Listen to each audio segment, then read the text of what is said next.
Hello guys, welcome back to my channel Suryakant Yadav. आज हम review करने वाले हैं इस गाड़ी का, जो कि है स्कॉर्पियो क्लासिक S11। इसकी ओवरऑल प्रोफाइल आपने सिनेमैटिक्स में देख ही ली होगी। बहुत ही ट्रेंडिंग कार है, अपनी सेगमेंट में राज करने वाली गाड़ी है ये। और ये गाड़ी हमने ली है ब्लैक कलर में। तो मैं बता दूं आपको कि यूपी RTO के साथ हमें ये जो गाड़ी की कॉस्ट पड़ी है वो 19,70,000 रुपये पड़ी है। गाइस, मैं इसके इंजन स्पेसिफिकेशंस आप लोगों को बता दूं। इसका 2200 सीसी का डीजल इंजन 130 bhp की पावर जनरेट करता है 3750 RPM पर, और 300 न्यूटन मीटर की टॉर्क जनरेट करता है। इसमें BS6 2 इंजन है। सो गाइस, बाकी आपने इसकी बहुत सारी तारीफ़ें सुन ही ली होंगी, बट मैं आपको देने वाला हूँ इसका एक्चुअल ओनरशिप रिव्यू। सो मैं बता दूँ कि इस गाड़ी को लिए हुए मुझे 2 महीने हो गए हैं और अराउंड हमने ये 3000 किलोमीटर चला दी है। सो अब मैं आपको दे सकता हूँ इसका ओवरऑल रिव्यू कि कैसी है इसकी ओनरशिप रिव्यू इस गाड़ी के बारे में। एज एन ओनर मुझे क्या फ़ील होता है इस गाड़ी को चलाते वक्त, और मेरे क्या ओवरऑल व्यूज़ हैं। चलिए गाड़ी के अंदर चलते हैं और मैं आपको बताता हूँ इसके बारे में। कुछ इस तरीके से दिखती है। ये मैनुअल गियर ट्रांसमिशन के साथ आती है। यहाँ पर ये हैंडरेस्ट दिए हुए हैं। यहाँ ये आपको गियर नॉब के पास कंसोल कुछ इस तरीके से मिल जाता है। यहाँ AC वेंट्स आ गए। इसका ग्लव बॉक्स मैं आपको दिखा देता हूँ, वो कुछ इस प्रकार है। ये इसका मैनुअल मिरर आ जाता है, जिसे मैनुअल शिफ्ट करना पड़ता है ऐसे करके। और गाइज़, मैं आपको बता देना चाहता हूँ कि मैंने इस चैनल पर रिव्यू कर रखा है जो ओल्ड क्लासिक S11 थी उसका भी। सो उसके कंपैरिजन में अगर हम इसके इंटीरियर्स और फिटिंग्स की बात करें तो गाइज़ इन्होंने बहुत ही कॉस्ट कटिंग कर दी है। यहाँ पर आप देख लीजिए, एक बहुत ही सिंपल सा ग्लव बॉक्स जिसकी क्वालिटी बहुत ही गंदी है ऐसे करके दिया हुआ है। यहाँ पर ये जहाँ पर एक अच्छी सी एक लाइट दे सकते थे, बट इन्होंने यहाँ पर नहीं दी है, बल्कि लाइट यहाँ पर दी है जिसकी लाइट भी बहुत येलो कलर की दे रखी है और बहुत ही इरिटेटिंग सी लाइट है इसकी, और बहुत ही चीप क्वालिटी का मटेरियल इसमें यूज़ किया गया है। यहाँ पर इसके AC वेंट्स इधर आ जाते हैं, और यहाँ पर इसके पावर विंडो कंट्रोल्स आ जाते हैं को पैसेंजर साइड के। पैसेंजर साइड पे आपको चारों विंडोज़ कंट्रोल में करने को मिलती है। इसमें पैसेंजर साइड की ऑटोमेटिक विंडो मिल जाती है आपको। चलते हैं मिडिल रो में। तो मिडिल रो में कुछ इस तरीके से सीटिंग दी गई है जिसपे 3 लोग बैठ सकते हैं। और यहाँ पर आपको मैं बता दूं कि अगर आपकी 6 फीट हाइट है और अगर आपने आगे वाली सीट्स अपने 6 फीट्स के अकॉर्डिंग एडजस्ट कर रखी हैं, तो यहाँ इसका जो लेग रूम है वो थोड़ा कंपैरेटिवली कम है in comparison to other cars of this segment. बात करते हैं बूट की, तो इसमें 2 ऑप्शंस मिलते हैं गाइज। एक कैप्टन सीटर ऑप्शन जिसमें आगे से पैसेंजर एंट्री होती है, और हमने ये बेंच सीट ऑप्शन लिया है जो कि इस तरीके से यहाँ पर सीट फोल्ड भी हो जाती है और ऐसे करके 2 बंदे इसमें पीछे बैठ सकते हैं। चलिए देखते हैं गाड़ी को चलाकर, और मैं आपको बताता हूँ चलते चलते कि क्या है इसके बारे में मेरा ओपिनियन। तो गाइस, स्टार्ट करते हैं इंटीरियर से। तो मैं बता देना चाहता हूँ कि इसमें आपको एक ये इंफोटेनमेंट सिस्टम मिल जाता है जो कि एंड्रॉयड है। ये एंड्रॉयड ऑटो और एप्पल कारप्ले सपोर्ट करता है, जिसे महिंद्रा अपग्रेडेड सिस्टम बोलता है। बट मैं बताने देना चाहता हूँ कि जैसे कि मैंने अपनी चैनल पर पुरानी स्कॉर्पियो S11 का भी रिव्यू कर चुका हूँ, तो उसके कंपैरिजन में इसमें क्या क्या डीमेरिट्स हैं वो मैं आपको बता देता हूँ। कि उसमें जो इंफोटेनमेंट सिस्टम मिलता था वो आपको कार की किलोमीटर रेंज बताता था और भी गाड़ी से रिलेटेड डिटेल्स बताता है, जो कि यहाँ पर मिसिंग है। यहाँ पर ये केवल आपको म्यूजिक रिलेटेड कंट्रोल्स देता है। यहाँ पर आपको और कुछ भी देखने को नहीं मिलेगा।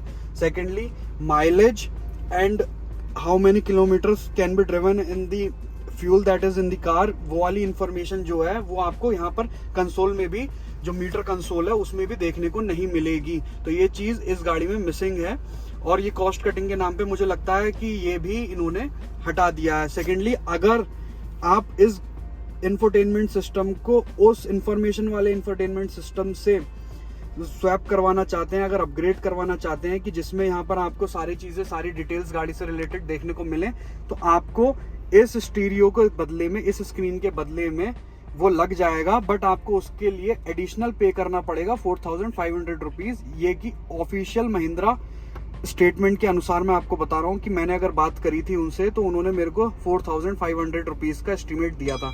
चलिए चलते हैं आगे गाड़ी। गाइस, अब हम गाड़ी चलाकर बताता हूँ मैं आपको। हालांकि मैं इस गाड़ी को पिछले 2-3 महीने से चला रहा हूँ, तो मुझे पता है कि गाड़ी कैसे चलती है। कंपैरेटिवली अगर हम पुरानी गाड़ी से कंपेयर करें, इसे पुरानी स्कॉर्पियो S11 से, तो गाड़ी का जो कंट्रोल सिस्टम है वो बेटर हो चुका है। सस्पेंशन बहुत बेटर हो चुका है पुरानी गाड़ी के कंपैरिजन में। गाड़ी का ओवरऑल ड्राइविंग एक्सपीरियंस जो है वो पहले से बेटर है।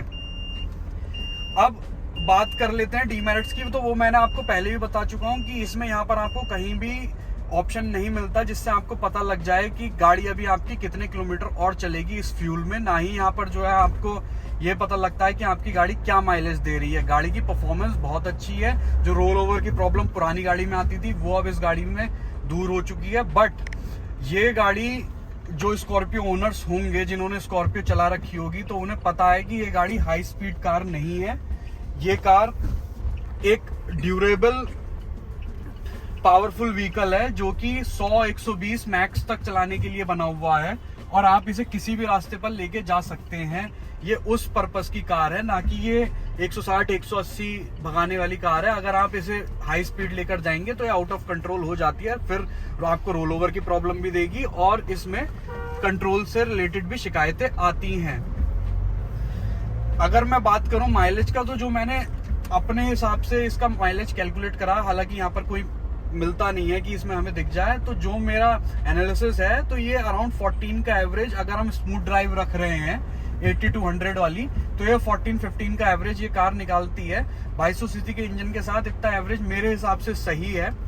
बात कर लेता हूँ कि गाड़ी लेने से पहले मुझे क्या दिक्कतों का सामना करना पड़ा। ये बात बहुत ध्यान से सुनने वाली है क्योंकि बहुत सारे लोग आप में से इस कार को प्लान कर रहे होंगे, तो मेरी इस बात को ध्यान से सुनिएगा कि ये गाड़ी पर जो मुझे at the time of booking waiting बताई गई थी वो 1.5 मंथ्स बताई गई थी और मैंने ये गाड़ी बुक करा दी थी लास्ट ईयर नवंबर 2022 में। उसके बाद वेटिंग पीरियड एक्सटेंड करते करते ये लोग वेटिंग इन्होंने 6 मंथ्स पर ये ले आए, मुझे गाड़ी नहीं डिलीवर करी गई।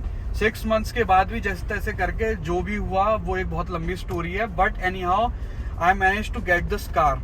अब इस गाड़ी में क्या क्या दिक्कतें आ रही हैं जो कि मेरी गाड़ी में नहीं आ रही और भी लोगों की गाड़ी में आ रही हैं, वो मैं आपको बता देता हूँ। इस गाड़ी में सबसे पहली है इंटीरियर नॉइस प्रॉब्लम। जब आप गाड़ी के केबिन में बैठेंगे और गाड़ी आप साइलेंटली चलाएंगे तो आपको बहुत सारी जगह से आवाजें महसूस होंगी। जैसे कभी बूट में से आवाज आएगी जो कि एक बहुत हल्की सी इरिटेटिंग नॉइस होती है, कभी किसी डोर में से आवाज आएगी, वो वेरी करती है कार टू कार। मैं इस गाड़ी को 4 बार सर्विस सेंटर लेके जा चुका हूँ, मेरे बूट में से हल्की हल्की आवाज आती है, तो 4 बार उन्होंने वो बूट खोलकर पूरी डिग्गी का दरवाजा खोलकर उसे टाइट कर कर वो इशू वहां पे रिजॉल्व करके दे दिया। बट नेक्स्ट डे फिर जब गाड़ी थोड़ी बहुत झटकों में चली वो नॉइस परसिस्ट करती रहती है। तो इसका उनके पास, महिंद्रा वालों के पास कोई सॉल्यूशन था नहीं। उन्होंने केवल ऐसी एक टेम्परेरी सॉल्यूशन वहां पर जो है नट बोल्ट कस के इसका दे देते हैं। वहां पर मुझे बहुत लोग मिले और मेरे जानने वालों के पास भी एक मेरे साथी कार निकाली थी, तो उनके पास भी सेम प्रॉब्लम ये परसिस्ट कर रही है कि उनके केबिन में से भी नॉइज आती है, किसी के कहीं से आती है, किसी के कहीं से। तो इसमें एक नॉइस रिलेटेड प्रॉब्लम है जो कि हर कार में है, हर स्कॉर्पियो क्लासिक S11 में है और कंपनी के पास इसका कोई सॉल्यूशन नहीं है। आफ्टर 4 विजिट्स जो सर्विस सेंटर था उन्होंने मुझे ये सजेस्ट किया कि हम कंप्लेंट भेज देते हैं और आपका डिग्गी का दरवाजा बदल देते हैं। बट मुझे नहीं लगता कि 2 महीने पुरानी गाड़ी का अपना कोई भी दरवाजा बदलवाएगा, जो कि आपको पता होगा कि वो पेंटेड नहीं आता है, वो अनपेंटेड डोर आएगा, उसे वो लगाएंगे और फिर उसे पेंट करेंगे। तो मैंने उस चीज से डिनाई कर दिया कि मैं उसके फेवर में नहीं हूँ, मैं इसे ऐसे ही चला रहा हूँ और ये एक यूनिवर्सल प्रॉब्लम है स्कॉर्पियो ओनर्स के साथ। तो मैं ये बता देता हूँ। अब बात करते हैं कि वैल्यू फॉर मनी है या नहीं। तो गाइस मेरे अकॉर्डिंग जो स्कॉर्पियो ओनर्स हैं, जो हार्डकोर स्कॉर्पियो ओनर्स हैं, जो पहले से स्कॉर्पियो चला रहे हैं, स्कॉर्पियो में बैठ रहे हैं, उन्हें पता है कि स्कॉर्पियो किस लिए बनी है। तो वैल्यू फॉर मनी की बात करें तो उन लोगों के लिए हाँ ये वैल्यू फॉर मनी है जिन लोगों का रूरल और अर्बन कॉम्बिनेशन ऑफ ड्राइविंग है, कि हाँ वो कभी रूरल एरियाज में चलते हैं कभी अर्बन एरियाज में चलते हैं, तो ये कार उनके लिए अच्छी है। बट अगर आप हार्डकोर अर्बन ड्राइवर हैं, आपको हाईवे के लिए गाड़ी ढूंढ रहे हैं, सिटी ड्राइविंग के लिए गाड़ी ढूंढ रहे हैं इस सेगमेंट में, तो शायद ये आपके लिए सही कार नहीं होगी। इससे बेटर फिर आप दूसरे ऑप्शन देख सकते हैं, जैसे कि टाटा की सफारी, हैरियर, ये सारी गाड़ियां आप सब देख सकते हैं। बट ये वाली हार्डकोर अर्बन ड्राइविंग के लिए फिर आपको ना तो वो कंफर्ट देगी दूसरी गाड़ियों के वाला, ना ही जो है ये उतने फीचर्स देगी आपको। बट यस, महिंद्रा की रिलायबिलिटी इसके साथ है। महिंद्रा जैसे कहता है कि उन बहुत रिलायबल कार्स हैं उनकी, कहीं भी किसी भी लोकल मैकेनिक के पास अगर आप कहीं भी आपकी गाड़ी खराब हो जाती है तो ये इजीली ठीक हो जाती है। तो उस पॉइंट ऑफ व्यू को देखें तो गाड़ी वैल्यू फॉर मनी है। लेकिन अब जैसे कि इंजन अपग्रेड हुआ BS6 2 पर, तो इनके साथ बहुत सारी प्रॉब्लम्स हो भी रही हैं। जैसे कि मेरी गाड़ी अभी 3000 करने वाली है अपने पूरे, और केवल इन 3000 किलोमीटर में ही इसका यहाँ पर देख लीजिए डीजल फिल्टर रीजनरेशन रिक्वायर्ड का साइन आ चुका है। तो मैं बता दूं, अगर मेरे को ये फिक्स करवाना पड़ेगा, अगर मैं फिक्स नहीं कराऊंगा तो फिर ये एक बहुत बड़ी प्रॉब्लम में रिजल्ट कर जाएगा। तो गाइज इन सारी बातों को ध्यान रखिए। इस वीडियो को देखकर अगर आपको लगता है कि हाँ आप ये सारी चीजें कोप अप कर पाएंगे तो आप इस गाड़ी के लिए जाइए। सर्विस कॉस्ट ठीक ठाक है, ज्यादा नहीं है। अभी मेरी एक सर्विस हुई है तो उसकी जो फर्स्ट सर्विस 1000 वाली थी, उसकी जो सर्विस कॉस्ट आई थी वो 1500-1600 की आई थी, और आगे भी कोई ज़्यादा महंगी सर्विस इस कार की होती नहीं है। तो सर्विस कॉस्ट में अगर आप देखें तो जो है कोई ज़्यादा इसका कंपैरेटिवली दूसरी कार्स के, दूसरी कंपनीज के कंपैरिजन में इसकी सर्विस कॉस्ट थोड़ी कम है। तो आप इन सारी बातों को देख लीजिए, और अगर आपको बनता तो आप इस कार को ले। कार बहुत बिक रही है तो, बट ये मेरा एक पर्सनल ओपिनियन था मेरी कार से रिलेटेड, मैंने आपको दे दिया है। Thanks for watching this video, see you in the next video, bye bye.